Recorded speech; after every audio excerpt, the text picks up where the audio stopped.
இயேசு கிறிஸ்துவின் நாமத்தினால் அடைக்கப்பட்ட சகோதர சகோதரிகள் அனைவருக்கும் மாலை வணக்கத்தை தெரிவித்துக் கொண்டு இன்றைக்கான காணொளிக்கு நம்ம போலாங்கோ. இன்றைக்கு நம்ம பார்க்க போகின்ற தலைப்பு என்னன்னு பாத்தீங்கன்னாக்கா 7 பிப்ளிக்கல் ரீசன்ஸ் வார்ஸ் மல்டிப்ளை. வேதத்துல காணப்படுகின்ற 7 காரணங்கள் யுத்தங்கள் அதிகரிக்கும் என்பதற்கு.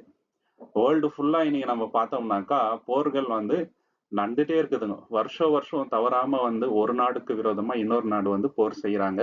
இன்னைக்கும் பாத்தீங்கன்னாக்கா ஈரான்ல கண்டினியூஸா பிரச்சனைகள் ஆயிட்டு இருக்குது. அது உலகம் ஃபுல்லா அஃபெக்ட் ஆயிருக்குது இல்லைங்களா. பெட்ரோல் தட்டுப்பாடு, கேஸ் விலை உயர்வு, கேஸ் தட்டுப்பாடு, இன்னும் ஃபியூச்சர்ல என்னென்ன நடக்கும்ட்டு நமக்கு தெரியல. ஆனா தேவனுக்கு தெரியுங்க. ஏன் போர்கள் இன்னும் அதிகரிக்கும். நிறைய பேர் என்ன நினைக்கிறாங்கனாக்கா இது ஒரு நல்ல சூழ்நிலையில வந்துரும், ஸ்டாப் ஆயிடும் அப்படின்ட்டு நினைக்கிறாங்க. ஈரான் அமெரிக்கா வார் ஸ்டாப் ஆனா கூட வேற விதமான போர்கள் நடக்குங்க. இதுதான் வேதம் சொல்கின்ற விஷயம். இதை நம்ம நல்லா அண்டர்ஸ்டாண்ட் பண்ணிக்கணுங்க. முதலாவது காரணம் என்னன்னு பாத்தீங்கன்னாக்கா இயேசு கிறிஸ்து 2ஆம் வருகை வருகிறதுக்கு முன்பாக உலகம் ஃபுல்லா என்ன நடக்கும்னு சொல்றாருனாக்கா இந்த போர்கள் அதிகரிக்கும் அப்படின்றதான் அவர் சொல்றாரு. இது முக்கியமான ஒரு அடையாளமா இருக்குதுங்க. இது ஒரு முக்கிய காரணம். மத்தேயு 24ஆம் அதிகாரம் 6-7, மேத்யூ சாப்டர் 24 6-7, யுத்தங்களின் செய்திகளையும் கேள்விப்படுவீர்கள், கலங்காதபடி எச்சரிக்கையா இருங்கள், இவைகள் எல்லாம் சம்பவிக்க வேண்டியதே, ஆனாலும் முடிவு உடனே வராது. ஜனத்துக்கு விரோதமாய் ஜனமும் ராஜ்யத்துக்கு விரோதமாய் ராஜ்யமும் எழும்பும். பஞ்சங்களும் கொள்ளை நோய்களும் பூமி அதிர்ச்சிகளும் பல இடங்களில் உண்டாகும். பாத்தீங்களா, இதெல்லாம் நடந்துட்டு இருக்குதுங்க. இயேசு கிறிஸ்து தெளிவா சொல்லிட்டாரு, யுத்தங்கள் நடக்கும், ஆனாலும் முடிவு இம்மிடியேட்டா வராது. இது கண்டினியூஸா ஆயிட்டே இருக்கும். சடனா இயேசு கிறிஸ்துவின் 2ஆம் வருகை நடக்கும் அப்படின்ட்டு. மார்க் 13ஆம் அதிகாரம் 7-8 கூட இதே விஷயத்த நம்ம பார்க்கலாம். மார்க் சாப்டர் 13 7 and 8 நீங்கள் யுத்தங்களின் செய்திகளையும் கேள்விப்படும் போது கலங்காதீங்கள். நமக்கு ஸ்பெஷலா என்ன சொல்றாரு, கலங்காதீங்க, இது நடக்கணும். இது நடந்தாதான் இயேசு கிறிஸ்துவின் 2ஆம் வருகை சம்பவிக்க வேண்டும். இது உறுதிங்க. இதை யாராலையும் தடுக்க முடியாது. நிறைய பேர் வேர்ல்டு பீஸ் வரணும்னு நினைக்கிறாங்க. அது இயேசு கிறிஸ்து வந்தாலோடைய நடக்காதுங்க. அவர் வந்தாதான் உலகத்துக்கு ஒரு சமாதானம். அவர் சமாதான பிரபுவாக இந்த உலகத்துக்கு வருவாருங்க. இது கண்டிப்பா நடக்க வேண்டிய ஒரு விஷயம். 1 தெசலோனிக்கர் 5ஆம் அதிகாரம் 3வது வசனத்துல கூட நம்ம பார்க்கலாங்க. 1 Thessalonians chapter 5:3 சமாதானமும் சௌக்கியமும் உண்டென்று அவர்கள் சொல்லும் போது கர்ப்பவதியானவளுக்கு பிரசவ வேதனை வருகிறது போல அழிவு சடிதியாய் அவர்கள் மேல் வரும், அவர்கள் தப்பி போவதில்லை. இது உலகத்தாருக்கு தாங்க சொல்றாரு இல்லைங்களா, விசுவாசிகளுக்கு அல்ல. என்ன சொல்றாருனாக்கா சடுதியா வரும். அவங்க என்ன நினைப்பாங்கனாக்கா சமாதானம் வந்துச்சு, சௌக்கியம் வந்துச்சு, இனிமேட்டு எந்த பிரச்சனை இல்லை. இன்னைக்கு அமெரிக்கா ஈரான் பிரச்சனை ஆயிட்டு இருக்குதுங்க. அது சீஸ் ஃபயர் ஆயிடுச்சுன்னா எல்லாருக்கும் என்ன நினைப்பாங்கனாக்கா ஐயோ முடிஞ்சிடுச்சு, இனிமேட்டு ஏதோ இல்லை, சந்தோஷம் அப்படின்ட்டு. ஆனா சடுதியா இன்னொரு பிரச்சனை வரும். வேர்ல்டு ஃபுல்லா அது பத்தி எரியும். அது உறுதிங்க. இயேசு கிறிஸ்து வர வரைக்கும் சமாதானம் வராதுங்க. இந்த போர்கள் அதிகரிச்சுட்டே இருக்குங்க. ஒரு நாடுக்கு விரோதமாக ஒரு நாடு எழும்பிட்டே இருப்பாங்க. இன்னைக்கும் நம்ம பார்க்கும்போது இந்தியாவுக்கும் சைனாக்கும் ஆகுறது இல்லை. எப்ப வேணா சண்டை ஆகுற மாதிரி இருக்குதுங்க. இந்தியாவுக்கும் பாகிஸ்தானுக்கும் ஆகுறது இல்லைங்க, சைனாக்கும் அமெரிக்காக்கும் ஆகுறது இல்லைங்க, ரஷ்யாக்கும் அமெரிக்காக்கும் ஆகுறது இல்லைங்க, மிடில் ஈஸ்டர்ன் கண்ட்ரீஸ்க்கும் இஸ்ரேலுக்கும் ஆகுறது இல்லைங்க. இஸ்ரேல் பார்த்தாக்கா யாருக்குமே பிடிக்க மாட்டேங்குது இல்லைங்களா. எப்ப வேணாலும் என்ன வேணாலும் நடக்கலாம். 3வது உலக போர் எப்ப வேணா வரலாம். அந்த விளிம்புல நம்ம இருக்கோம் இல்லைங்களா. டென்ஷன் அதிகரிச்சுட்டே இருக்கும் சகோதர சகோதரி. எப்படியாவது ஒருத்தரை ஒழிச்சு கட்டலாம். ஒரு நாடு நல்லா முன்னேறி வந்தா பக்கத்துல இருக்கிறவங்களுக்கு பிடிக்கிறது இல்லைங்க. அப்படிப்பட்ட ஒரு வேர்ல்ட்ல நம்ம வாழ்ந்துட்டு இருக்கிறோம். கொள்ளை நோய்கள் சொல்லிட்டே போலாங்க. நிறைய கொள்ளை நோய்கள் வந்துட்டே இருக்குது இல்லைங்களா. கோவிட்ல ரொம்ப நம்ம அவதிப்பட்டோம். அதுக்கப்புறம் இப்ப பாத்தீங்கன்னாக்கா அந்த அப்படின்ற ஒரு வைரஸ் வந்திருக்குது. நாளைக்கு புதுசா என்ன வரும் நம்மளுக்கு தெரியாதுங்க. ஒரு பயம் இல்லைங்களா. நாளைக்கு என்ன நடக்கும்ன்ற அந்த பயம், ஒரு அன்ஸ்டேபிளான ஒரு சுச்சுவேஷன். ஜனங்க என்ன முயற்சி பண்ணுவாங்கனாக்கா சமாதானத்தை கொண்டு வரலான்ட்டு என்னென்னவோ ட்ரை பண்ணுவாங்க. ஆனா நிச்சயமா வராதுங்க. டெம்பரரி சொல்யூஷன் தான் கொடுக்க முடியும். ஏன்னா தேவன் இல்லாம சமாதானம் இந்த உலகத்துக்கு வராது இல்லைங்களா. தேவனை ஒரு நாடு மொத்தம் சமாதானம் வரும். அவங்க தேவன் இல்லாம சமாதானத்தை கொண்டு வரணும்னு நினைப்பாங்க. ஏன்னா வேர்ல்டு ஃபுல்லா நிறைய பேர் ஏத்திஸ்டா இருக்கிறாங்க. தேவனை வணங்குறது இல்லைங்க. ரூமர்ஸ் ஆஃப் வார்ஸ் இன்னும் கொடூரமான விஷயம். வார்ன்றது ஒரு பக்கம், ஆனா நாளைக்கு சண்டை ஆயிடுமோ, நாளைக்கு பிரச்சனை ஆயிடுமோ, சைனா இந்தியாக்குள்ள வந்துருமோ, இந்த பயம் டே டு டே லைஃப்ல நிறைய பேருக்கு இருக்குதுங்க. முக்கியமா ஆர்மியில இருக்கிறவங்களுக்கு ரொம்ப டென்ஷன், எப்ப என்ன ஆகுமோன்ட்டு. உயிருக்கு உத்தரவாதம் இல்லாத ஒரு நிலைமை. இரண்டாம் உலக போர் சமயத்துல யூரோப், ஏசியா, ஆப்பிரிக்கா இவங்க எல்லாருமே வந்து அந்த போர்ல வந்து பங்கேற்றாங்க. கிட்டத்தட்ட 70 நாடுகள் வந்து இந்த போர்ல வந்து பங்கேற்றாங்க. 1939 இருந்து 1945 வருஷம் வரைக்கும் இது கண்டினியூஸா வந்து நடந்துச்சுங்க. மில்லியன் கணக்கான பீப்புள் வந்து இறந்து போனாங்க. அது மட்டும் இல்லாம டெய்லி வந்து பயத்திலே வந்தாங்க. நம்மளுக்கு எதனா ஆயிடுமோ அப்படின்ட்டு. சில இதுல நம்ம பார்க்கும்போது சிட்டிஸே கம்ப்ளீட்டா வந்து நாசம் ஆயிடுச்சுங்க. ஹிரோஷிமா, நாகசாக்கி நமக்கு நல்லாவே தெரியும். கம்ப்ளீட்டா வந்து ஒண்ணும் ஒரு புல்லு பூண்டு இல்லாம அப்படியே வந்து டிஸ்ட்ராய் ஆயிடுச்சு. புது புது இது இன்ஸ்ட்ருமெண்ட்ஸ் எல்லாம் தயாரிக்க ஆரம்பிச்சாங்க. நியூக்ளியர் வெப்பன்ஸ் வந்து தயாரிக்க ஆரம்பிச்சாங்க. கொடூரமான பாம்பிங்ஸ் எல்லாம் வந்து நடந்துச்சுங்க. இதெல்லாம் இயேசு கிறிஸ்து சொன்ன அந்த தீர்க்க தரிசனம் நிறைவேற காலங்க. அதோட நிப்பாட்டினாங்களான்னு பாத்தீங்கன்னாக்கா அதுக்கப்புறம் நிறைய சம்பவங்கள் நடந்துச்சு. அதெல்லாம் வந்து தொடர்ச்சியா நம்ம வந்து பார்க்கலாங்க. இனிக்கும் வந்து நடந்துட்டு இருக்குதுங்க. இனிமேலும் நடக்கும். இயேசு கிறிஸ்து வர வரைக்கும் அது நடக்குங்க. ரெண்டாவது விஷயம் என்னன்னு பாத்தீங்கன்னாக்கா ஏன் போர்கள் அதிகரிக்கும் உலகத்துலனா மனிதனின் பாவத்தின் நிமித்தமாக. மனிதனோட எண்ணம் என்னன்னு பாத்தீங்கன்னாக்கா அவன்கிட்ட இருக்கிற விஷயத்த வச்சு சந்தோஷமா இருக்கிற எண்ணம் யாருக்குமே இல்லைங்க. ஃபார் எக்ஸாம்பிள் வந்து அமெரிக்கா வந்து ரொம்ப ரொம்ப வல்லமை பொருந்திய ஒரு நாடாக இன்னைக்கு இருக்குது. ஆனா அவங்களுக்கு என்னன்னாக்கா எல்லா கண்ட்ரியும் நம்ம வந்து டாமினேட் பண்ணணும். இப்போ அரப் நேஷன்ஸ் ஏன் வந்து குறி வைக்கிறாங்கன்னு பாத்தீங்கன்னாக்கா அங்க வந்து பெட்ரோலியம் நல்லா கிடைக்கிறதுனால அந்த கண்ட்ரியை எப்படின்னா வலிச்சு போட்டுக்கணும்னு பாக்குறாங்க. இன்னைக்கு கூட ஈரான் மேல ஏன் வாருக்கு போனோம்னாக்கா ஆயில் காரணமாக தான். இவங்க வந்து அவங்க நேஷன்ல இருக்கிற அந்த வளங்களை வச்சு வாழணும்ட்டு இல்லைங்க. ஏதாவது ஒரு கண்ட்ரி மேல வந்தா அது இவங்களுக்கு பொழுக்கிறது இல்ல. அதை எப்படியாவது டாமினேட் பண்ணி அந்த கண்ட்ரியை ஒன்னிலாவது பண்ணணும்னு நினைக்கிறாங்க. சரிங்களா? இதனால என்ன ஆகும்? இவங்களுக்கு மட்டும் இல்ல நிறைய பேருக்கு அந்த எண்ணம் உண்டுங்க சகோதர சகோதரி. யாக்கோபு 4ஆம் அதிகாரம் 1வது வசனத்துல ஜேம்ஸ் சாப்டர் 4 verse 1லங்க உங்களுக்குள்ளே யுத்தங்களும் சண்டைகளும் எதினால் வருகின்றன உங்கள் அவயங்களில் போராடுகின்ற இச்சையினால் அல்லவா. பாத்தீங்களா? அந்த இச்சையினாலதான் சண்டைகளும் போர்களும் வருதுங்க. இச்சை இல்லைங்களா? மத்தவங்க நல்லா இருந்தா பிடிக்கிறது இல்லைங்க. இப்ப காயின் கூட நீங்க பாத்தீங்கன்னாக்கா சொந்த சகோதரனை சாவச்சிட்டாரு. ஏன்னா தேவன் அவரை ஆசீர்வதிச்சாருங்க. இப்ப ஜனங்களுக்கு அப்படித்தான். ஒருத்தர் நல்லா இருந்தாக்கா பிடிக்காது. ஒரு நாடு நல்லா செழுமையா இருந்தாக்கா அமெரிக்காவுக்கு ஆவறது இல்லைங்க. அதே போல நிறைய கண்ட்ரி இருக்குதுங்க. ரஷ்யாவும் அப்படிதான் இல்லைங்களா? இன்னும் நிறைய பேர் சர்வாதிகாரியா இருக்கிறவங்க எல்லாருக்குமே வந்து இன்னொருத்தர் முன்னேறி வந்தா பிடிக்கிறதுல அந்த நாடு எப்படின்னா வந்து நாசம் பண்ணிடணும். நிறைய இடத்துல வந்து நம்ம பார்த்துட்டே வரோங்க. வியட்நாம்ல அந்த பிரச்சனை நடந்துச்சு, ஸ்ரீலங்கால நடந்துச்சு, சொல்லிட்டே போலாம் இல்லைங்களா? கலாத்தியர் 5ஆம் அதிகாரம் 19 இருந்து 21 நம்ம பார்க்கும்போது கலேஷியன் சாப்டர் 5 19 to 21 மாம்சத்தின் கிரியைகள் வெளியரங்கமாய் இருக்கின்றன. அவை யாவன விபச்சாரம், வேசித்தனம், அசுத்தம், காம விகாரம், விக்கிர ஆராதனை, பில்லு சூனியம், பகைகள், விரோதங்கள், வைராக்கியங்கள், கோபங்கள், சண்டைகள், பிரிவினைகள், மார்க்கபேதங்கள். பாத்தீங்களா? பகைகள், விரோதங்கள், வைராக்கியங்கள், கோபங்கள், சண்டைகள், பிரிவினை இதெல்லாம் எதனால வருதுனாக்கா மாம்சத்தின் இச்சை இல்லைங்களா? அவங்க கிட்ட இருக்கிற நல்ல விஷயங்களை பார்த்து அதை நம்ம எப்படியாவது எடுத்துக்கணும். எந்த விதத்துல ஆனாலும் பரவாயில்ல. எப்படின்னா அவங்கள வந்து சாகடிச்சு கூட நம்ம வந்து எடுத்துக்கணும்னு பாத்தீங்கன்னா அப்படிதான் அமெரிக்கா என்ன பண்ணாங்க, ஈராக்ல போயிட்டு சதாம் ஹுசைனை சாவடிச்சு அந்த ஊர்ல இருக்கிற அந்த ஆயில வந்து எடுத்துக்கணும்னு பார்த்தாங்க. இந்த மாதிரி எல்லா இடத்துலயும் இது நடக்குதுங்க. சிரியால கூட அதே ப்ராப்ளம். ஏன் அப்படின்னு பாத்தீங்கன்னாக்கா முக்கிய காரணம் வந்து பேராசை இல்லைங்களா? இந்த பேராசையினாலதான் இன்னொரு கண்ட்ரி கிட்ட போயிட்டு சண்டை போடுறதுங்க. இந்தியா பாகிஸ்தான் கூட அதுதாங்க. காஷ்மீர் யாருக்குன்ற அந்த போராட்டம் விட்டு கொடுக்குற அந்த மனப்பான்மை கூட இல்லைங்க. எங்கிலிருந்தா இவங்க எங்கிலிருந்தா அவங்க இதனால வந்து சண்டை. இதுல மூணாவது பார்ட்டிக்கு வந்து பெனிஃபிட்ங்க, ஒரு பெருமை. யார் வந்து ரொம்ப பவர்ஃபுல்னு காட்டணும். அமெரிக்காவுக்கு அந்த இது இருக்குதுங்க. இப்ப ட்ரம்ப்புக்கு நாங்க தான் ரொம்ப பவர்ஃபுல்னு காட்டணும்னு அவரு நிரூபிக்க பாக்குறாரு இல்லைங்களா? ஆனா ஒண்ணு அவர் புரிஞ்சுக்க மாட்டேன்றாருங்க. மனித உயிர் வந்து சாதாரண விஷயம் இல்லைங்க. அதுக்கு ரொம்ப வேல்யூ இருக்குது. அதை வச்சு விளையாடக்கூடாது இல்லைங்களா? சோ எத்தனையோ அப்பாவி மக்கள் இதனால சாவறாங்க இல்லைங்களா? அதை வந்து யோசிக்க மாட்டேன்றாங்க. எவ்வளவு பொறாமை, எவ்வளவு ரிவெஞ்ச் எடுக்கிற எண்ணம் இல்லைங்களா? ஒரு வெறுப்பு உணர்ச்சி இதெல்லாம் வந்து நடக்குதுங்க. இதனாலதான் வந்து இதுங்க செல்ஃபிஷா இருக்கிறாங்க. அப்பாவி மக்களை போய் நம்ம வந்து கொத்து கொத்தா சாவடிக்கிறோமே.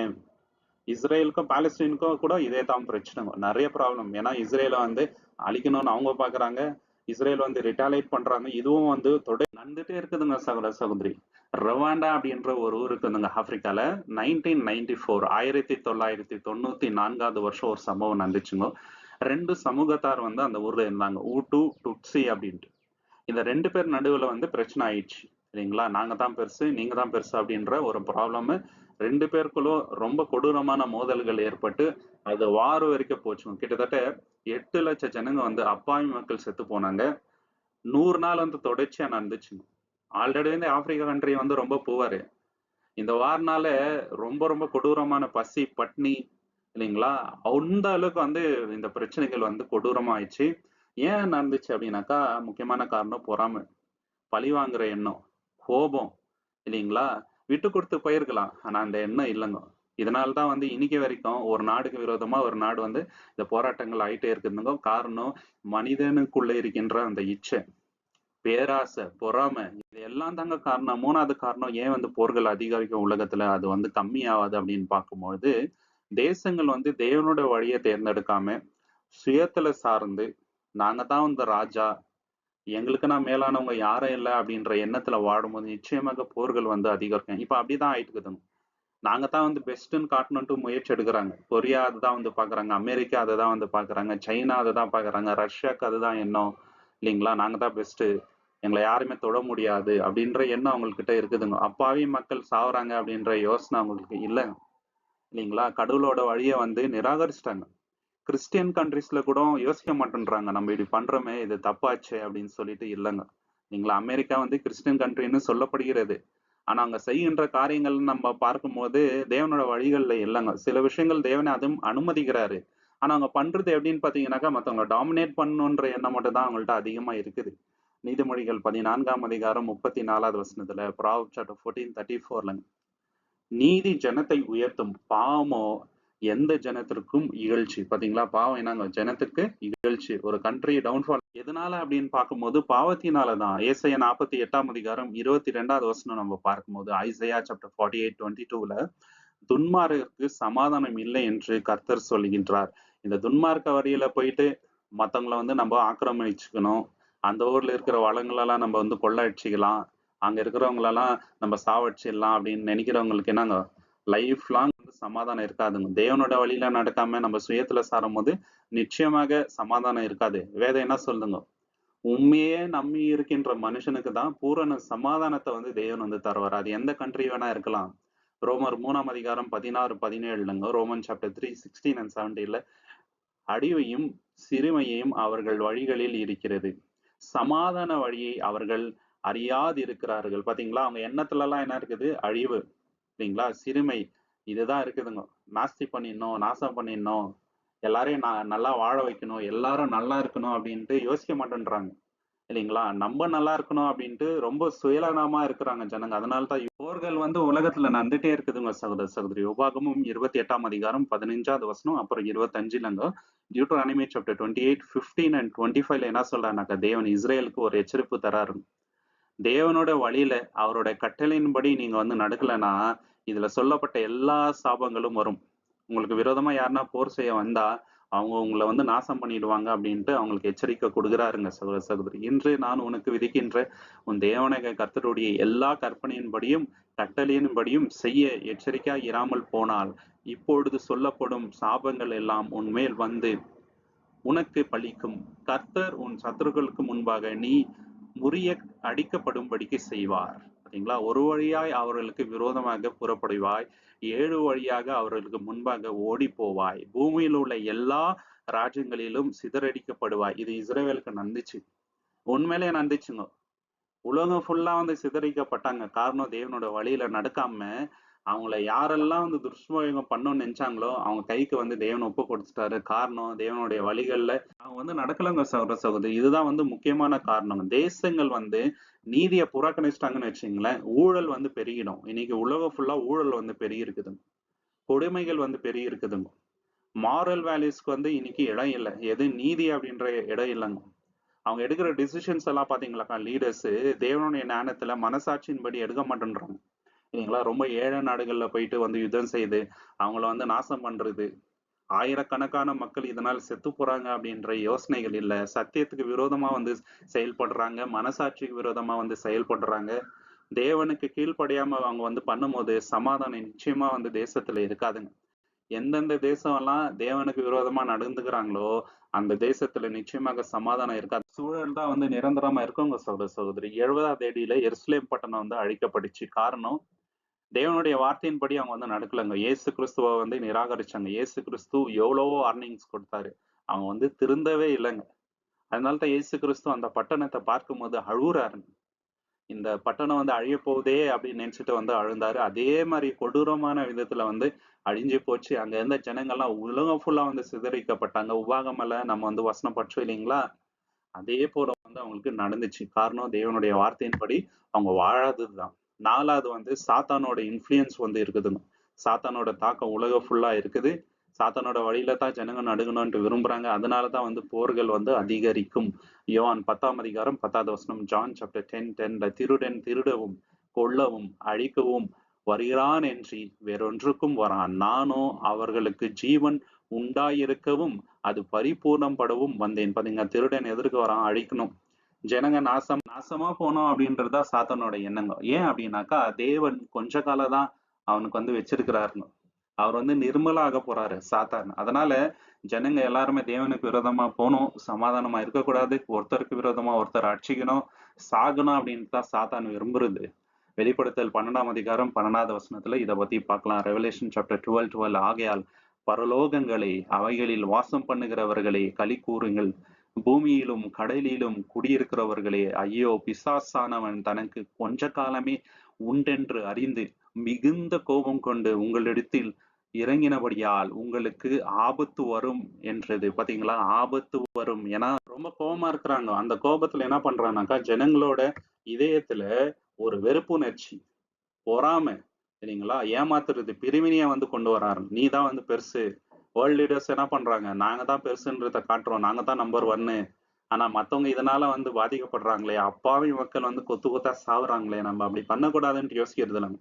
அவங்களோட மனக்கண்க வந்து குருடாக்கி வச்சிருக்கிறான். தேவனுடைய சத்தியம் அவங்களுக்கு சேராதபடி வந்து பண்றாருங்க, இல்லைங்களா? அந்த சமாதானத்தை வந்து எடுத்து போட்டுறான். தேவனோட சமாதானம் இருக்காதுங்க. நம்ம சத்தியத்தின் வழியில நடக்கலன்னு வச்சுங்களேன், சமாதானம் நிச்சயமா இருக்காது. சாத்தான் இதெல்லாம் வந்து இன்னைக்கு பண்ணிட்டு இருக்கிறாங்க. ஹாலோகாஸ்ட வந்து யாருமே மறக்கவே முடியாதுங்க. ஜெர்மனியில 1933ல இருந்து 1945வது வருஷம் வரைக்கும் இது நடந்துச்சு. ஹிட்லர் என்ன பண்றாருங்க, யூதருக்கு விரோதமா கொடூரமான செயல்கள்ல பண்றாருங்க. 60 லட்சம் யூதர்கள் வந்து செத்தாங்க. சிஸ்டமேட்டிக்கா பண்றாங்க, இல்லைங்களா? கான்சன்ட்ரேஷன் கேம்ப்ல வந்து கொண்டு வந்து எல்லாரையும் கொத்து கொத்தா வச்சு, இல்லைங்களா? இதுக்கு அந்த ஹிட்லர் பண்ண விஷயம் என்னன்னு பாத்தீங்கன்னாக்கா, ஜனங்களோட இதயத்துல வந்து அந்த வெறுப்புணர்ச்சியை வந்து அவரோட பேச்சுக்கள்ல வந்து ரொம்ப ரொம்ப ஆழமா வந்து விதைச்சாங்க, இல்லைங்களா? ஜனங்களை வந்து மோசம் அந்த ஐடியாலஜியை வந்து ஸ்ப்ரெட் பண்ணாங்க. இவங்கெல்லாம் நம்மளுக்கு விரோதமா இருக்கின்ற மக்கள், இவங்க இருந்தா நம்மள வந்து முன்னேற முடியாது அப்படின்னு சொல்லிட்டு இன்னோசென்ட் பீப்புளை வந்து சாகடிச்சு வச்சாங்க. இன்னைக்கு வரைக்கும் நிறைய பேர் இதுக்காக வருந்துலங்க, இல்லைங்களா? ஆனா சில பேர் வந்து வருந்தி இருக்கிறாங்க, நம்ம இந்த மாதிரி ஒரு கொடூரமான பாவத்தை பண்ணிட்டோமே அப்படின்னு சொல்லிட்டுங்க. 5வது காரணம் ஏன் வந்து யுத்தங்கள் பெருகும் அது குறையாதுன்னு பார்க்கும்போது, வேர்ல்ட் லீடர்ஸ் எப்படி இருக்கிறாங்க நீங்க பாத்தீங்கன்னாக்கா, அவங்க வந்து ஒரு விஷயத்த ரொம்ப லவ் பண்றாங்க. அது என்னன்னா அதிகாரம். நாங்க தான் நம்பர் 1, நாங்க தான் பெஸ்ட் அப்படின்ட்டு நிரூபிக்கணும்னு பாக்குறாங்க. 2வது வந்து ஆஸ்தி மேல ரொம்ப ரொம்ப அவங்களுக்கு ஆசை இருக்குது. அது மட்டும் இல்லாம ஏதாவது ஊர்ல எண்ணெய் வளம் அதிகமா இருந்துச்சுன்னா, ஒரு நாடுல வந்து இயற்கை வளம் அதிகமா இருந்துச்சுன்னா, தண்ணி அதிகமா இருந்துச்சுன்னு வச்சுங்களேன், அந்த நாடை எப்படியாவது அவங்க கையில எடுத்துக்கணும், அதுல இருக்கிற வளங்கள் எல்லாம் வந்து கொள்ளடிக்கணும் அப்படின்ட்டு பாக்குறாரு. எந்த கண்ட்ரில வேணா இருக்கட்டும், மோஸ்ட்லி வந்து அண்டர் டெவலப்ட் கண்ட்ரிஸ் இருக்குதுங்களா, தேர்ட் வேர்ல்ட் கண்ட்ரிஸை வந்து குறி வைப்பாங்க. இந்தியா மாதிரி, பங்களாதேஷ் மாதிரி, பாகிஸ்தான் மாதிரி, இந்த மாதிரி கண்ட்ரிஸை குறி வச்சு அதுல இருக்கிற வளங்கள் எல்லாம் சுரண்டிடணும்னு பார்ப்பாங்க. மிடில் ஈஸ்ட்ல அப்படித்தான் ஆச்சுங்க. ஈராக்ல அப்படியாச்சு, சிரியால அப்படியாச்சு, இல்லைங்களா? ஈரான்ல இன்னைக்கு அப்படித்தான் ஆகணும்னு பார்த்துட்டு இருக்கிறாங்க. இன்னும் நிறைய கண்ட்ரிஸ் வந்து சொல்லிட்டே போலாம். 1 தீமோத்தேயு 6ஆம் அதிகாரம் 10வது வசனத்துல, 1 தீமோத்தேயு சாப்டர் 6 verse 10ல, பண ஆசை எல்லா தீமைக்கும் வேறாய் இருக்கிறது, சிலர் அதை இச்சித்து விசுவாசத்தை விட்டு வழுவி அநேக வேதனைகளினாலே தங்களை உருவ குத்தி கொண்டு இருக்கிறார்கள். இந்த ஆசையினாலதான் இவ்வளவு விஷயங்கள், யுத்தங்கள் வந்து நடக்குதுங்க. வேற எந்த நல்ல விஷயத்துக்காக அல்ல. மீகா 3ஆம் அதிகாரம் 1ல இருந்து 3 நம்ம பார்க்கும்போது, மீகா சாப்டர் 3 1 to 3ல, பின்னும் நான் சொன்னது, யாக்கோபின் தலைவர்களை, இஸ்ரவேலின் வம்சத்து அதிபதிகளை கேளுங்கள், நியாயம் இன்னதென்று அறிவது உங்களுக்கு அடுக்காது. நீங்கள் நன்மையை வெறுத்து தீமையை விரும்பி அவர்கள் மேல் இருக்கின்ற அவர்களுடைய தோளையும் அவர்கள் எலும்புகள் மேல் இருக்கின்ற அவருடைய சதையும் உரிந்து கொள்கிறீர்கள். பாத்தீங்களா, இஸ்ரேல் இருக்கின்ற அந்த அதிகாரிகள் எப்படி ஆயிட்டாங்கன்னாக்கா, ஜனங்களை வந்து துஷ்பிரயோகம் பண்ற ஆயிட்டாரு. எலும்ப கூட உள்ளங்க, அந்த தோலையே நீங்க வந்து உறிஞ்சி எடுத்துட்டீங்க. அப்படிதான் இன்னைக்கு வந்து வேர்ல்ட் லீடர்ஸ் இருக்கிறாரு, இல்லைங்களா? சமாதானத்தை கொண்டு வரணும்னு அவங்க விரும்பல, இவ்வளவு பேர் வந்து பாதிக்கப்படுறாங்களே, ஏழை ஜனங்க இதனால பாதிக்கப்படுறாங்கன்ட்டு எண்ணம் இல்லைங்க. அவங்களோட அந்த வெறுப்புணர்ச்சி, அவங்களோட பெருமைக்காக எல்லாம் இன்னைக்கு நடந்துட்டு இருக்குதுங்க சகோதர சகோதரி. ஆபகுக் 2ஆம் அதிகாரம் 8வது வசனத்துல இதை பத்தி நம்ம பார்க்கலாம்.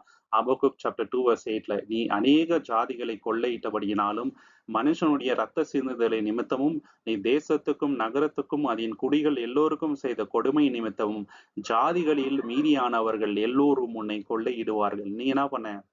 சுத்தி இருக்கிற எல்லா தேசத்திலும் இருக்கின்ற வளங்களை வந்து கொள்ளடிச்ச இல்லைங்களா? ஜனங்களை வந்து ரொம்ப கொடூரமா வழி நடத்தின, ரத்த சிந்தன.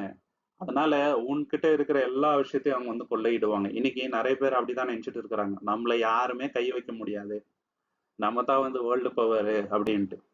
அமெரிக்காக்கு அந்த எண்ணம் இருக்குது, ரஷ்யாக்கு இருக்குது, கொரியாக்கு இருக்குது இல்லைங்களா? சைனாக்கு அந்த எண்ணம் இருக்குது, எல்லாருக்கும் அந்த எண்ணம் இருக்குதுங்க. ஆனா தேவன் என்ன சொல்றாரு? நீ மத்தவங்களுக்கு என்ன பண்றியோ அது திரும்பி வரோம் அப்படின்றாருங்க. இன்னைக்கு தேசங்கள் எதற்காக யுத்தங்கள் செய்றாங்கன்னு பாத்தீங்கன்னாக்கா, முதலாவது நிலத்துக்காகும். இந்தியா பாகிஸ்தானுக்கு ஏன் வந்து யுத்தங்கள் நடக்குது? நிலத்துக்காக. ஸ்ரீலங்கால வந்து யுத்தங்கள் நடந்துச்சு எதற்காகனாக்கா நிலத்துக்காக இல்லைங்களா? இப்படி சொல்லிட்டே போலாங்க. இஸ்ரேல்ல வந்து யுத்தங்கள் அடிக்கடி நடக்குதுங்க. இஸ்ரேலுக்கும் பாலஸ்தீனுக்கும் எதற்காக? நிலத்துக்காக. அடுத்து வந்து எண்ணெய்க்காக. இன்னைக்கு ஈரானுக்கும் அமெரிக்காவுக்கும் பிரச்சனை ஆகுது எதற்காக? வந்து எண்ணெய்க்காக. அமெரிக்காவுக்கோ ஈராக்குக்கோ பிரச்சனை ஆயிடுச்சு எதற்காக? வந்து எண்ணெய்க்காக. சிரியால வந்து ப்ராப்ளம் ஆச்சு எண்ணெய்க்காக. சொல்லிட்டே போலாங்க. வெல்த்துக்காக வந்து வார்கள் நடக்குதுங்க, இன்ஃபுளுன்ஸ்க்காக. நாங்க தான் வந்து நம்பர் ஒன்னுட்டு நிரூபிக்கணும், இதை நான் வந்து கண்ட்ரோல் எடுத்துக்கணும்னா சுத்தி இருக்கிற எல்லாமே வந்து என் கையில வந்துடும் அப்படின்றதுக்காக தான் அமெரிக்கா நிறைய இடத்துல வந்து யுத்தங்கள் வந்து பண்றதுங்க. பவர்ஃபுல்லா இருக்கிற லீடர்ஸ் என்ன பண்றாங்கனாக்கா, வீக்கரா இருக்கிற பீப்புள் இல்லைங்களா, கஷ்டப்படுற ஜனத்தின் மேல எக்ஸ்பிளாய்டேஷன் வந்து நடத்துறாங்க இல்லைங்களா? வீக்கர் செக்ஷன் பீப்புள் அங்க வந்து அண்டர் டெவலப்டா இருக்கின்ற கண்ட்ரீஸ்ல போயிட்டு இவங்களோட அதிகாரத்தை வந்து செலுத்துறது ரொம்ப ரொம்ப கொடூரமான விஷயங்க சகோதர சகோதரி. ஏன்னா பேராசை தான் இதற்கெல்லாம் காரணம்.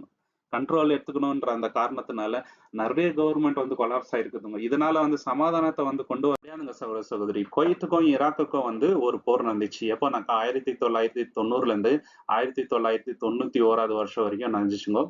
ஈராக் என்ன பண்ணாங்கன்னு பாத்தீங்கன்னாக்கா, குவைட்ல சில பகுதிகளை அவங்க கையில வந்து எடுத்துக்கினாங்க. காரணம் என்னன்னாக்கா, ஆயில் ரிசோர்ஸ் நல்லா இருந்துச்சுங்க. இதனால கண்ட்ரோல் எடுத்துக்கணும்னு பார்த்தாங்க. சதாம் ஹுசைன் என்ன நினைச்சாருனாக்கா, இதை கண்ட்ரோல் எடுத்துக்கினாக்கா நம்மளோட பவர் வந்து அதிகமா இருக்கும் இல்லைங்களா? நம்மளோட இன்ஃப்ளூயன்ஸ் வந்து மேஜரா இருக்கும், நம்மளுடைய எக்கனாமியை வந்து நம்ம டெவலப் பண்ணலாம்.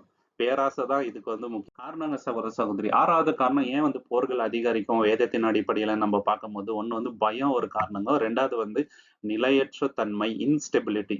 கடைசி நாட்கள்ல இது வந்து அதிகரிக்கும். இன்னைக்கு வந்து இந்தியாவுக்கு சைனாவை பார்த்தா கொஞ்சம் பயம். ஏன்னாக்கா ஆல்ரெடி சில இடங்கள்ல இந்தியாவுக்கு சேர வேண்டிய சில இடங்கள்ல வந்து ஆக்கிரமணம் பண்ணிட்டாங்க. ஸோ இது வந்து நாடுக்கெல்லாம் என்ன ஆகும்னாக்கா பயம் வந்து இன்க்ரீஸ் ஆகிட்டே இருக்கும். இதனால வந்து போர் சூழல் ஏற்படுறதுக்கு காரணம் இருக்கு. இதே மாதிரி வேர்ல்ட்ல நிறைய கண்ட்ரீஸ்ல இன்னைக்கு ஆயிட்டு இருக்குதுங்க இல்லைங்களா? ஒண்ணு நம்ம அவங்க கிட்ட போய் சண்டை போடணும், இல்லைனாக்கா நம்மள அவங்க வந்து ஏதாவது பண்ணிடுவாங்க அப்படின்ற அந்த பயத்திலேயே வந்து நிறைய டைம் வந்து போர்கள் ஆயிடுதுங்க. லூக்கா 21ஆம் அதிகாரம் 25 லூக் சாப்டர் 21-25ல சூரியனும் சந்திரனும் நட்சத்திரங்களும் அடையாளங்கள் தோன்றும், பூமியின் மேலுள்ள ஜனங்களுக்கு கடலும் அலைகளும் மூழ்கி இருக்கிறதினால் திகைப்பும் வியாகுலமும் உண்டாகும். அந்த திகைப்பு வியாகுலம் வந்து உண்டாகும் அப்படின்ட்டு சொல்றாரு. 2 தீமோத்தேயு 3ஆம் அதிகாரம் 1ல இருந்து 4ல என்ன சொல்றாருனாக்கா, மேலும் கடைசி நாட்களில் கொடிய காலங்கள் வரும் என்று அறிவாயாக. எப்படி எனில் மனுஷர்கள் தற்பிரியரும் பணப்பிரியரும் வீம்புக்காரரும் அகந்திக்காரருமாய் தூஷக்காரருமாய் தாய் தகவனுக்கு கீழ்ப்படியாதவருமாய் நன்றி உணவு இல்லாதவருமாய் பரிசுத்தம் இல்லாதவர்களுமாய் சுபாவ அன்பு இல்லாதவர்களுமாய் இந்த மாதிரி ஆயிடுவாங்க சரிங்களா? அவங்களுக்கு என்னன்னாக்கா நாங்க தான் பெரியவங்கன்ற எண்ணம் கடைசி காலத்துல தாசி ஆயிடுங்க. அதனால ஏன்னா போர் சூழல் வந்து அதிகரிச்சுட்டே இருக்கவங்க. இதை பத்தி வெளிப்படுத்தின விசேஷத்துல தேவன் ஒரு அடையாளமாவே காட்டுறாருங்க. ரெவலேஷன் சாப்டர் 6, 3 and 4 வெளிப்படுத்தல் 6ஆம் அதிகாரம் 3-4ல இயேசு கிறிஸ்து வருவதற்கு முன்பாக இந்த உலகத்துல என்னென்ன கொடூரமான விஷயங்கள் வந்து நடக்கும். ஒரு முத்திரையை வந்து ஓபன் பண்ணும் போதும் கொள்ளனியங்கள், பஞ்சகாலம், நிறைய வியாதிகள் வந்து உலகத்துல வரும் அப்படின்ட்டு சொல்றாங்க. அதுல முக்கியமான ஒன்று என்னன்னு பாத்தீங்கன்னாக்கா யுத்தங்கள் வரும் அப்படின்றது. அதுக்கு ஒரு அடையாளமா இங்க வந்து நம்ம பாக்குறோங்க. அவர் 2ஆம் முத்திரையை உடைத்த போது நீ வந்து பார் என்ற 2ஆம் ஜீவன் சொல்ல கேட்டேன். அப்பொழுது சிவப்பான வேறொரு குதிரை புறப்பட்டது. அதன் மேல் ஏறி இருந்தவனுக்கு பூமியில் உள்ளவர்கள் ஒருவரை ஒருவர் கொலை செய்து கொள்ளத்தக்கதாக பூமியில் இருந்து சமாதானத்தை எடுத்து போடும் அதிகாரமும் ஒரு பெரிய பட்டயமும் கொடுக்கப்பட்டது. பாத்தீங்களா? பூமியில இருக்கிறவங்க ஒருத்தர் ஒருத்தர் அடிச்சுக்கணும், சமாதானத்தை வந்து எடுத்துடணும் அப்படின்றபடி அவர் கையில ஒரு பட்டயம் வந்து கொடுக்கப்பட்டது அப்படின்ட்டு. ஏசாயா 57ஆம் அதிகாரம் 20:21 நம்ம என்ன பார்க்கிறோம்னாக்கா, ஐசையா சாப்டர் 57:20-21 துன்மார்க்கரோ கொந்தளிக்கும் கடலை போல் இருக்கிறார்கள், அது அடங்காமல் அதன் ஜலம் சேற்றையும் அழுக்கையும் இறைக்கிறது, துன்மார்க்கருக்கு சமாதானம் இல்லை என்று என் தேவன் சொல்கின்றார். பாத்தீங்களா? அவங்களுக்கு சமாதானம் இருக்காதுன்ட்டு வெளிப்படுத்தல கூட நம்ம பார்த்தோம் இல்லைங்களா? ஒருத்தருக்கு விரோதமா ஒருத்தர் போர் செய்வாங்க, சமாதானம் இருக்காது. துன்மார்க்க ஜனங்களுக்கு சமாதானம் இருக்காதுங்க, போர்கள் அதிகரிச்சுட்டே இருக்குங்க. இந்த பயத்தின் காரணமாக நாடுகள் என்ன பண்ணுவாங்க, நம்ம வந்து அணு ஆயுதம் வச்சுக்கணும், இல்லைன்னா நமக்கு பாதுகாப்பு இல்லைன்னு சொல்லிட்டு அந்த பயத்தின் காரணமாகவே அணு ஆயுதம் வாங்குறது, அதை செய்யறதுக்கு முயற்சி எடுக்க ஆரம்பிச்சிருவாங்க. இன்னைக்கு நிறைய கண்ட்ரிஸ் கிட்ட வந்து அணு ஆயுதம் இருக்குது. இதனாலதான் வந்து கொஞ்சம் அவங்க சேஃப்டியா இருக்கிறாங்க. ஆனாலும் அந்த பயம் வந்து போகாது. என்னைக்கு என்ன ஆகும் அப்படின்ட்டு சொல்ல முடியாது. அந்த நியூக்ளியர் வெப்பன் வெஞ்சிச்சுன்னு வச்சுங்களேன், ரொம்ப கொடூரமான இம்பாக்ட் வந்து வேர்ல்டு ஃபுல்லா ஆயிடுங்க சகோதர சகோதரி. கவலை ஜாஸ்தி ஆகும் இல்லைங்களா? ஜனங்க என்ன ஆயிடுவாங்கனாக்கா, நாளுக்கு நாள் ரொம்ப ரொம்ப வைலண்டா பிஹேவ் பண்ண ஆரம்பிச்சிருவாங்க. பொறுமை வந்து இழந்துடுவாங்க, சமாதானத்தை வந்து எழுதிடுவாங்க. காரணம் அந்த பயம் தாங்க. 1947ல இருந்து 1991 வரைக்கும் இந்த கோல்டு வார் வந்து அமெரிக்காக்கும் ரஷ்யாக்கும் அடிக்கடி வந்து மோதல் ஏற்பட்டுட்டே இருந்துச்சு. இதனால நிறைய கண்ட்ரிஸ்க்கு வந்து பயம் ஆயிடுச்சு. இந்த நியூக்ளியர் வெப்பன் வந்து விந்துச்சுன்னா நம்மளுக்கும் ப்ராப்ளம் ஆச்சே, அதனால நம்ம என்ன பண்ணலாம், நம்மளும் வந்து பில்ட் பண்ணலாம் அப்படின்னு சொல்லிட்டு நிறைய கண்ட்ரீஸ்ல இந்த காலகட்டத்துல தான் மிசைல்ஸ், நியூக்ளியர் வெப்பன்ஸ் வந்து பில்ட் பண்ண ஆரம்பிச்சாரு.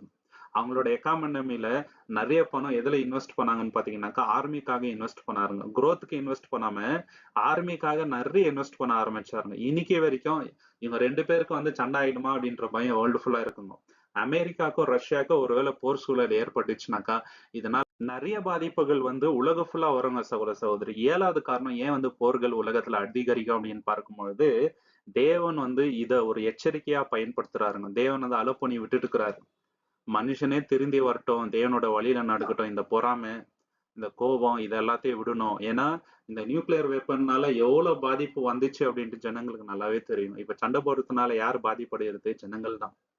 நம்ம உண்மையா தேவனோட வழியில நடந்திருந்தா இந்த மாதிரி தவறான வழியில நம்ம போகாம இருந்திருக்கலாமே, சமாதானமா இருந்திருக்கலாமே அப்படின்ற எண்ணம் அவங்களுக்கு வரணுன்றதுக்காகவே தேவன் என்ன பண்றாரு, இத வந்து விட்டுறாரு. அவங்களுக்கு ஒரு எச்சரிப்பா ஆகணுன்றதுக்காக. ஏசாயா 26ஆம் அதிகாரம் 9வது வசனத்துல பார்க்கலாம். ஐசையா சாப்டர் 26:9 என் ஆத்துமாவினால் இரவிலே உம்மை வாஞ்சிக்கிறேன், எனக்குள் இருக்கின்ற என் ஆவியினால் அதிகாலையிலும் உம்மை தேடுகிறேன். உம்முடைய நியாயத்தீர்ப்புகள் பூமியில் நடக்கும்போது பூச்சக்கரத்தின் குடிகள் நீதியை கற்றுக்கொள்வார்கள். எப்போ வந்து நீதியை கற்றுக்கொள்வாங்க? தேவனுடைய நியாயத்தீர்ப்பு இந்த பூமியில வரணுங்க. இன்னைக்கு தேவன் விட்டு வச்சிருக்கிறாருங்க. ஜனங்க வந்து புரிஞ்சுக்கணும், எவ்வளவு தவறான வழியில நம்ம போயிட்டு இருக்கிறோம், நம்மளே அழிச்சிட்டு இருக்கிறோமே, எவ்வளவு முட்டாள்தனமான காரியம் இது, தேவனோட வழியில நம்ம நடக்கணும் அப்படின்ற எண்ணம் அவங்களுக்கு வரணுன்றதுக்காக தேவன் இதை வந்து விட்டு வச்சிருக்கிறாருங்க. யோவேல் 2ஆம் அதிகாரம் 12-13 ஜோயல் சாப்டர் 2, 12 and 13 ஆதலால் நீங்கள் இப்பொழுதே உபவாசத்தோடும் அடிகையோடும் புலம்பலோடும் உங்கள் முழு இதயத்தோடும் என்னிடத்தில் திரும்புங்கள் என்று கர்த்தர் சொல்கின்றார். நீங்கள் உங்கள் வஸ்திரங்களை அல்ல, உங்கள் இதயங்களை கிழித்து உங்கள் தேவனாகிய கர்த்தரிடத்தில் திரும்புங்கள். அவர் திரும்பவும் உருக்கமும் நீதிய சாந்தமும் மிகுந்த தயமுள்ளவர், அவர் தீங்குக்கு மனஸ்தாபப்படுகிறாய் இருக்கின்றார். பாத்தீங்களா? தீங்குக்கு மனஸ்தாபப்படுவார். நீங்க வந்து திருமங்கள் அப்படின்ட்டு தேவன் சொல்றாருங்க. ஆமோஸ் 4ஆம் அதிகாரம் 6-8 நம்ம பார்க்கும்போது, ஆமோஸ் சாப்டர் 4:6-8 உங்க ஊர்ல நான் வந்து என்ன பண்ணேன், தண்ணி இல்லாத மாதிரி பண்ணேன், சாப்பாடு இல்லாத மாதிரி பண்ணேன், நிறைய விஷயங்கள், கொடூரமான விஷயங்கள் நடந்துச்சு. ஆனாலும் நீங்க வந்து என்ன இடத்துல திரும்பல. இப்போ நீங்க மனம் திரும்பணும், நீங்க மனம் திரும்பணும் என்பதற்காக தான் இதெல்லாம் செய்யற அப்படின்ட்டு சொல்றாருங்க. வெளிப்படுத்தல் 9ஆம் அதிகாரம் 20-21 ரெவலேஷன் சாப்டர் 9 20-21 என்ன சொல்றாருனாக்கா, நான் இவ்வளவு வியாதிகளை அனுப்புன பூமியில, இவ்வளவு கஷ்டங்களை கொடுத்தேன், ஆனாலும் நீங்க வந்து மனம் திரும்பல. நீங்க உங்க கொலைகள்ல தான் வந்து செஞ்சீங்க, சூனியத்தை செஞ்சீங்க, வேசித்தனங்களை செஞ்சீங்க, இன்னும் பண்ணிட்டு தான் இருக்கிறீங்க, நீங்க வந்து மனம் மாறவே இல்லை. தேவன் வந்து சொல்றாருங்க. அப்படித்தான் இன்னைக்கு வந்து உலகம் இருக்குதுங்க இல்லைங்களா? பிரச்சனை வரும்போதுதான் எல்லாருமே தேவனை தேடுறது. அவங்க நல்லா ஜாலி பண்ணும்போது, தவறு பண்ணும்போது தேவனோட ஞாபகமே வருது இல்லைங்க. இந்த மாதிரி போர் வரும்போதுதான் தேவன் ஏன் வந்து தடுக்க மாட்டேன்றாரு. ஆனா அவங்களுடைய பொறாமையினாலதான் இதெல்லாம் நடக்குது அப்படின்றத மனிதர்கள் உணர வேண்டும் சகோதர சகோதரி. இந்த போர்கள் எதை வந்து உணர்த்துறதுனாக்கா, மனுஷனோட வீக்னஸ் இல்லைங்களா, அவனோட பெருமை, எந்த அளவுக்கு கொடூரமா இருக்குது அப்படின்றத உணருதுங்க. இதனால ஜனங்களுக்கு என்னெல்லாம் பிரச்சனை வரும் அப்படின்றத இதை வந்து நம்ம பார்க்கிறோம். தேவன் இதை எதற்காக பயன்படுத்துறாரு அப்படின்னாக்கா, ஜனங்க வந்து மனம் திரும்பணும். அவங்களுக்கு ஒரு வாய்ப்பா இதை வந்து தேவன் காட்டுறாரு. நினிவே பட்டணத்தார கூட நம்ம வந்து பார்க்கிறோம். இது வந்து இன்னைக்கு ஈராக்குங்க. சரிங்களா? நினிவே பட்டணம் அப்படின்றது 8வது நூற்றாண்டுல தேவன் என்ன பண்றாரு? யோனாவை அனுப்பி அந்த ஊரை அழிக்கிறேன் அப்படின்ட்டு சொல்றாரு. அவனை மன திரும்பின உடனே தேவன் என்ன பண்ணாரு? அவங்கள வந்து மன்னிச்சிட்டாரு. அதுதான் இன்னைக்கும். சரிங்களா? சோ இந்த யுத்தங்கள் எல்லாம் எதற்காக நடக்குதுனாக்கா, ஜனங்க மனம் திரும்பணும், தேவனிடத்துல திரும்பி வரணும் அப்படின்னு சொல்லிட்டு தான் தேவன் இதை வந்து அனுமதிக்கிறாருங்க. அவருடைய நியாய தீர்ப்புகள் உலகம் ஃபுல்லா கூடி சீக்கிரம் வரப்போகுது. தேவன் தாமே இந்த வசனங்களை ஆசீர்வதிப்பாராக. உங்களுக்கு இந்த காணொளி பிடிச்சிருந்தா லைக் பண்ணுங்க, ஷேர் பண்ணுங்க, சப்ஸ்கிரைப் பண்ணுங்க. தேவனுடைய சித்தம் இருந்தால் கூடிய சீக்கிரம் இன்னொரு காணொளியில நம்ம எல்லாரும் சந்திக்கலாம். தேவனோட நாமத்துக்கு என்றென்னைக்குமே மகிமை உண்டாவதாக. Thank you so much. ஆமென்.